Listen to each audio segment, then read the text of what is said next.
The first time 7-year-old Emily whispered those trembling words, the winter wind howled through the quiet grocery store parking lot, tossing snowflakes like fragile pieces of broken glass around her small boots. Her father, James Carter, had been rushing, exhausted from another long shift trying to rebuild the life they lost after his wife's sudden passing. Christmas was just days away, yet the world around him felt dim, drained of color, warmth, and meaning. But Emily stopped walking. Her tiny hand tugged on his coat as she stared across the icy pavement at a woman struggling to push a cart through the snow. The woman was large, wrapped in an old, worn coat, her shoulders shaking as if every step hurt. Her face carried a loneliness so deep it almost looked like a wound. James didn't understand at first why Emily froze, why her eyes filled with tears, why she whispered the question with such innocence and urgency that it sliced straight into the silence around them. But when he looked closer, really looked, he saw what she saw, a soul painfully alone, and a child's heart begging to help. If you believe in kindness, second chances, and the magic of small acts that change lives, take a moment to like, comment, share, and subscribe to Channel Name. Your support helps stories like this reach more hearts around the world. Her name was Margaret. And though James didn't know it yet, she would change their lives just as much as they would change hers.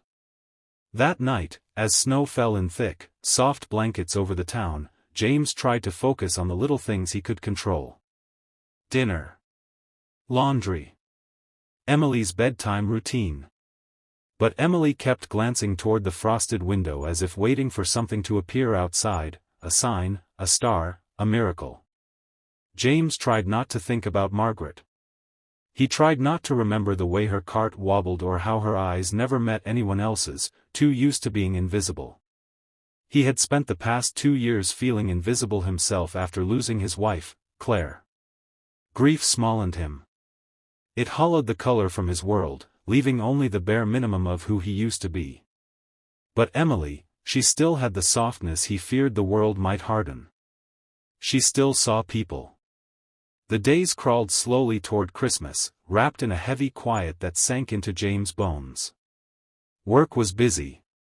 Bills piled up. The house felt too cold. Every year he promised himself he'd try, but Christmas without Claire felt wrong, like decorating a tree without lights. But Emily had been born with Claire's heart. She loved deeply, instinctively, like breathing. And the more time passed, the more James realized that what Emily had seen in the parking lot wasn't just a stranger. It was someone who reminded her of her mother's warmth, someone she sensed needed help. The following week, fate, or something gentler, brought them back to that same store. Snow fell heavier this time, turning the parking lot into a frozen maze of slush. Emily grabbed James' sleeve before he even parked. There she was again, Margaret, hunched over, trying to load groceries into a dented old car. The wind whipped her coat open, revealing clothes that didn't fit well, as if she'd long stopped caring about herself. Her face was red from the cold, eyes wet not just from the wind. Emily pressed her forehead to the window, and James felt something deep in his chest shift. The kind of shift that comes when a child's innocence confronts an adult's excuses. James found himself stepping out of the car. His breath clouded the air. Emily hurried beside him, leaving tiny boot prints in the snow. The closer they walked, the clearer Margaret's pain became. Loneliness wasn't just in her expression, it weighed on her entire presence. Her hands shook as she lifted a heavy bag. Her knees buckled slightly under her weight. Her eyes darted nervously toward them, as if expecting judgment. But what she got instead was a child's pure compassion. That moment, small, simple, quiet, became the thread that stitched their lives together. Over the next several days, James couldn't push the woman from his mind. It wasn't pity, it was recognition. A lonely soul navigating the holidays without someone to love. Someone who had probably gone silent in the world long before the world noticed she was gone. And Emily. Emily asked about her constantly. Who was she? Was she okay? Did she have family? Why did she look so sad? Could they help her? James wanted to say yes. But he was barely holding himself together. How could he help someone else when he still felt cracked inside? Yet kindness does not wait for the perfect moment. It simply asks for a willing one. And so, 3 days before Christmas, fate intervened again. James stopped by a local bakery after work, hoping to bring home something sweet for Emily. Inside, he overheard soft crying, hushed, embarrassed. There in the corner, seated alone with a cooling cup of tea, was Margaret. Her shoulders were curved inward as if she were trying to disappear. A small card sat on the table beside her, holiday special, buy one pie, get one free. But she had only bought the tea. Tears rolled down her cheeks before she wiped them away quickly, glancing around to ensure no one had seen. James hesitated. Approaching a stranger wasn't easy. Approaching someone in pain was even harder. But he thought of Emily, of her small voice in that icy parking lot, and something inside him softened enough to move. The conversation, gentle, slow, unfolded like a fragile flower. He learned she had lost her husband 2 years ago, just like he lost Claire. She had no children. No family nearby. And the holidays were the worst.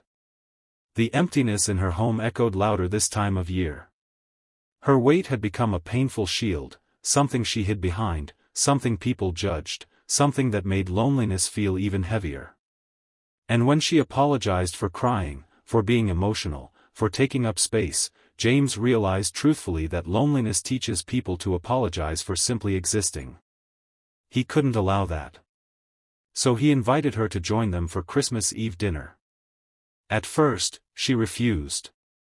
She said she didn't want to burden anyone, didn't want to be a charity case, didn't want to intrude. But when Emily learned about the invitation, she insisted, passionately, innocently, joyfully, that Margaret come. That sealed it.